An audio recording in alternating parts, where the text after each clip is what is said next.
You call that a knife? This is a knife. You call that a knife? This is a knife. That's not a knife, that's a spoon.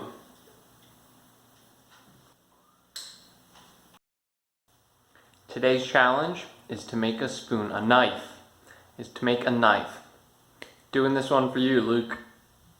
To prepare for this challenge, I watched a clip of Knifey Spoony, and also a few weeks ago I watched a series of Alex Steele making a kitchen knife, so I'm pretty prepared. I've learned that the first step is to find something to whack to turn into the knife. So let's see what I got. This is a piece of rebar, which is metal. It is a little bit thin though. Kind of want a wider knife. So let's keep looking. This is metal. It's kind of thick, kind of long. Here's a thinner, also metal. I could maybe whack that. Here's a pipe. That could be the handle. The blade would be a little bit short though. That actually gives me an idea. See, this is copper, which has like magic properties, I think. It kills germs. It's like soap. So if you were to have a knife made out of copper, it would kill germs on the food. So you like wouldn't have to cook your steak and stuff. So maybe a copper knife. This copper pipe looks loose. It's only connected on one end. Luckily, I have a loosener. So let's go disconnect the other end. Those things are very effective. The pipe is now free. A little bit dirty, but I'll clean that up with whatever you clean up copper. Might have to turn it into a sword instead of a knife. The internet said that a little salt and white vinegar is what I want to go with. I was not able to find white vinegar, but I do have apple cider vinegar. And these are the reasons why I think it's okay to use that. One, it's the same color as copper, so nobody's going to notice. And two, eventually this knife is going to be used to cut apples. So it's going to be seasoned with apples anyway, so might as well just do it now. So the idea here is I'm just going to rub it and hopefully clean some of this gunk off. See which section of it I like best, and then I'm going to cut off that section. Not going to make a sword. We're sticking to the challenge with a knife. I'm going to make a knife.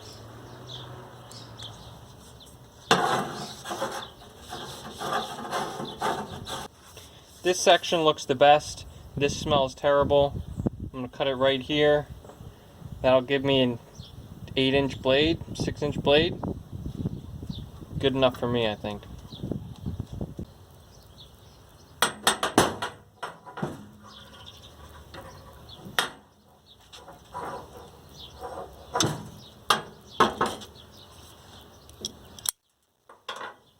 Perfect.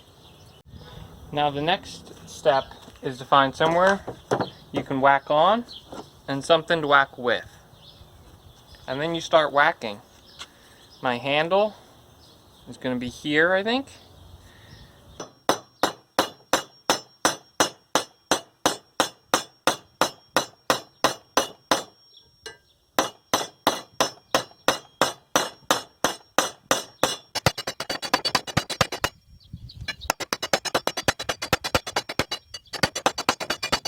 My handle's big.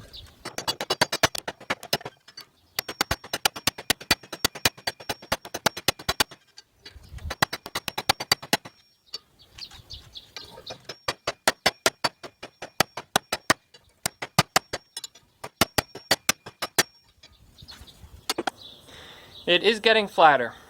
Now you ask, could I have just given it a couple whacks with this real gently and flattened it in 3 or 4 hits? Yes, I could have, but you wouldn't have gotten to see that cool clip. And I'm sort of winging it, and when you're winging it, you want to go slow. For instance, I'm not sure how to transition from a circle to completely flat. I need to do it around here. But I guess let's get this completely flat first.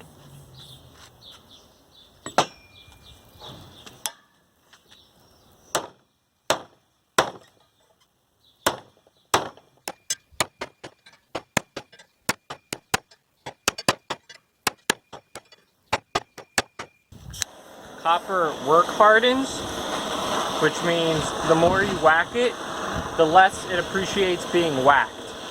So it gets harder and more resistant to changing shape the more you whack it. But if you heat it up, it sort of resets that, and it should get much easier for me to whack after it's been annealed. Okay, back to whacking. My battery is dying, so I'm not going to show every whack. You're just going to have to imagine. A lot of them are like this.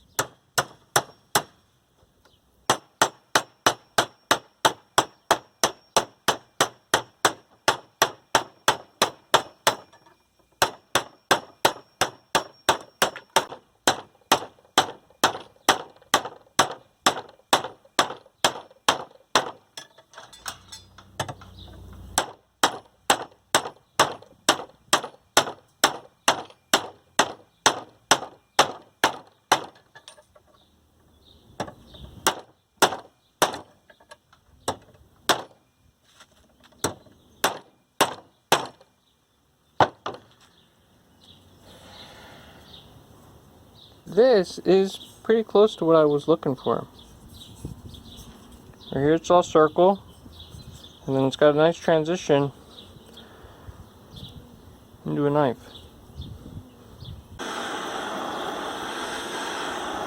It is a nice sunny day, but I think it's a little bit cold for the copper because it's got the wiggles and shakes going on. So I'm going to do some real nice finesse work, try to straighten it up. But after that, we're done the whacking stage.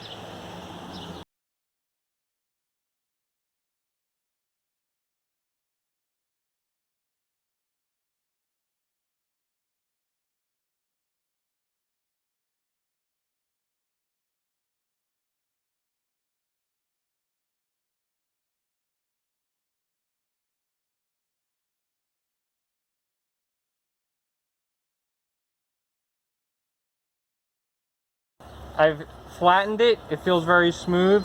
It's straight. All the hammering is done. I'm going to just mark out where I want to cut it. I'm going to go cut it with a cutter thing.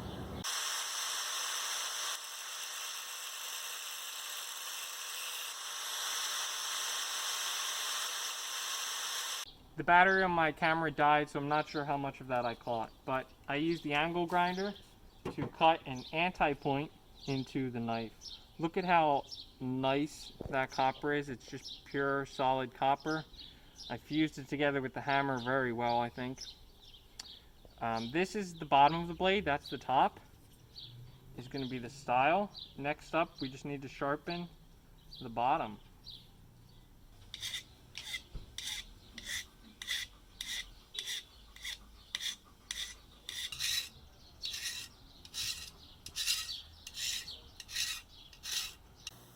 I put a little rough grind on it to give it a bit of a profile. It's not sharp, I don't have an edge on it yet. I want to give it another shot at cleaning.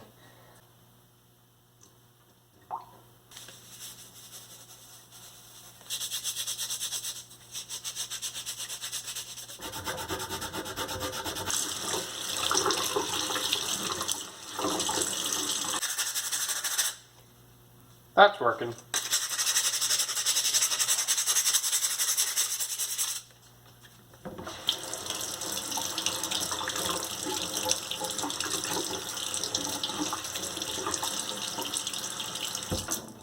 Yeah, that's working real well.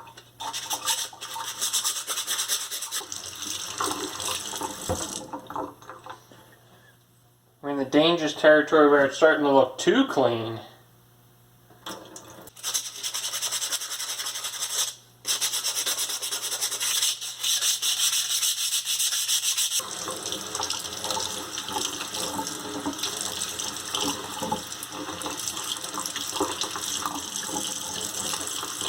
I did like the look of it more before when it was dirtier, But this looks more sanitary now that it's all reflective.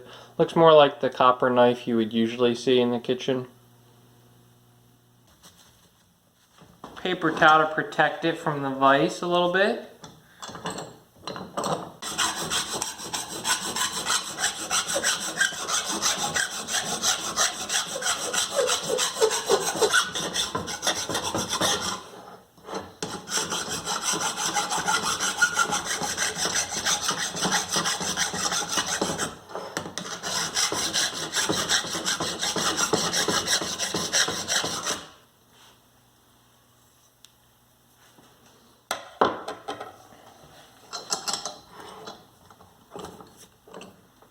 Okay, I think I've done what I wanted to there. Don't worry, I am going to collect all of these copper shavings, mail them off to Big Stack D. You'll know what to do with them.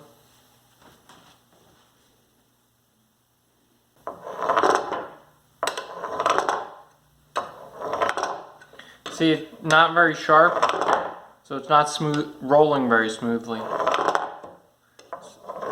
Kind of jittery.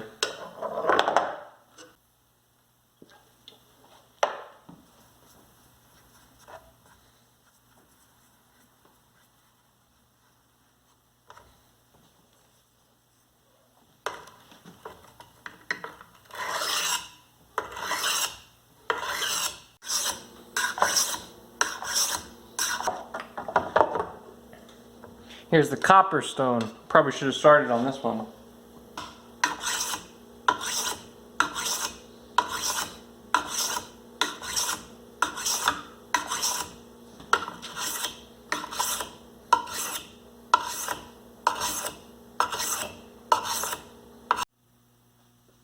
So yeah, it looks super cool, but to be a knife, it's got to be sharp. It's got to be able to cut things. So what can it cut? Let's find out. An egg. It is sharp enough to cut that egg, which I'll cook and eat in a second. I have another egg here. This one, slightly bouncier.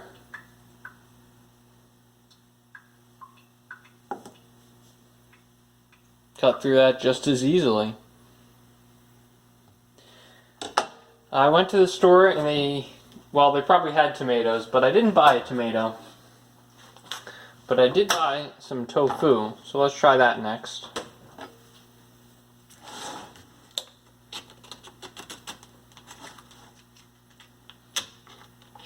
Sharp enough to open the package.